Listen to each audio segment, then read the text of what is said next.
बोले श्री कृष्ण भगवान की जय। श्री कृष्ण गोविंद हरे मुरारी, हे नाथ नारायण वासुदेवा।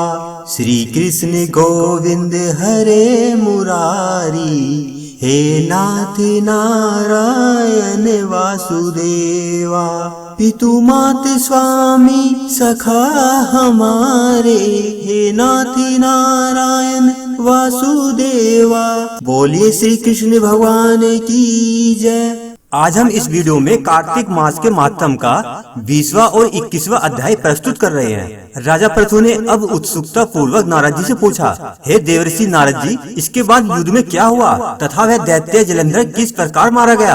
कृपया करके वह कथा सुनाइए। नारद जी बोले, जब पार्वती जी वहाँ से अदृश्य हो गई और गंधर्वी माया भी विलीन हो गई, तब भगवान वृषभध्वज चैतन्य हो गए। उन्होंने लौकिकता व्यक्त करते हुए बड़ा क्रोध किया और विस्मित होकर जलंधर से युद्ध करने लगे। जलंधर भगवान शिव के बाणों को काटने लगा, परंतु जब वह बाणों को काट न पाया, तब उसने भगवान शिव को मोहित करने के लिए अपनी माया से पार्वती का निर्माण कर अपने रथ पर बांध लिया।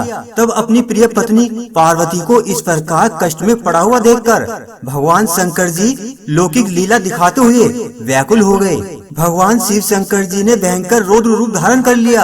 अब उनके रौद्र रूप को देखकर कोई भी दैत्य उनके सामने खड़ा होने में समर्थ न हो सका और सब भागने छिपने लगे।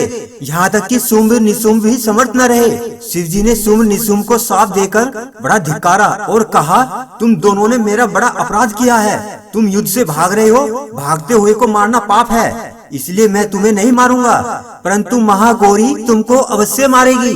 भगवान शिव के ऐसा कहने पर सागर पुत्र जलंधर क्रोध से अग्नि के समान जल उठा और उसने क्रोधित होकर शिव जी पर घोर बाण बरसाकर धरती पर अंधकार कर दिया। तब उस दैत्य की ऐसी चेष्टा देखकर भगवान शंकर जी बड़े क्रोधित हुए। तब उन्होंने अपने चरणांगुष्ठ से बनाए हुए सुदर्शन चक्र को चलाकर जलंधर का सिर काट दिया और तब एक प्रचंड ध्वनि के साथ जलंधर का सिर पृथ्वी पर गिर पड़ा और अंजन पर्वत के समान उसके शरीर के 2 खंड हो गए। उसके रुधिर से संग्राम भूमि व्याप्त हो गई। शिवाज्ञा से उसका रक्त और मांस महारौरव में जाकर रक्त का कुंड हो गया तथा उसके शरीर का तेज निकलकर भगवान शिव में वैसे ही प्रवेश कर गया जैसे वृंदा का तेज माँ गौरी के शरीर में प्रविष्ट हुआ था। अब जलंधर को मरा हुआ देखकर सभी देवता तथा गंधर्व प्रसन्न हो गए।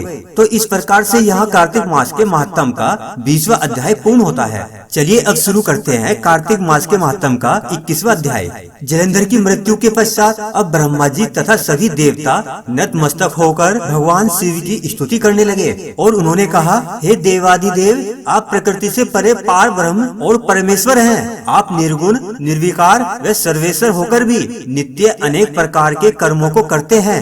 हे प्रभु, हम समस्त देवता आपके दास हैं। शिव शंकर महादेव, हे देवेश, आप प्रसन्न होकर हमारी रक्षा कीजिए। हे शिव शंकर भगवान, हम आपकी प्रजा हैं तथा हम सदैव आपकी शरण में रहते हैं। अब नारद जी राजा पृथु से बोले, जब इस प्रकार ब्रह्मा जी आदि समस्त देवताओं एवं मुनियों ने भगवान शंकर जी की अनेक प्रकार से स्तुति करके उनके चरण कर्मों का ध्यान किया, तब भगवान शिव देवताओं को वरदान देकर वहीं अंतर्ध्यान हो गए। उसके बाद शिव जी का यशोगान करते हुए सभी देवता प्रसन्न होकर अपने अपने लोक को चले गए। भगवान शंकर के साथ सागर पुत्र जलंधर का युद्ध चरित्र पुण्य प्रदान करने वाला तथा समस्त पापों को नष्ट करने वाला है। यह सभी सुखदायक और शिव को भी आनंददायक है। इन दोनों आख्यानों को पढ़ने एवं सुनने वाला सुखों को भोगकर अंत में अमर पद को प्राप्त करता है। तो इस प्रकार यहाँ कार्तिक मास के दोनों अध्याय 20वां और 21वां अध्याय पूर्ण होते हैं। कथा में आगे क्या हुआ यह जानने के लिए कार्तिक मास के महात्म का 22वें अध्याय का वीडियो आप जरूर देखें। बोले श्री कृष्ण भगवान की जय।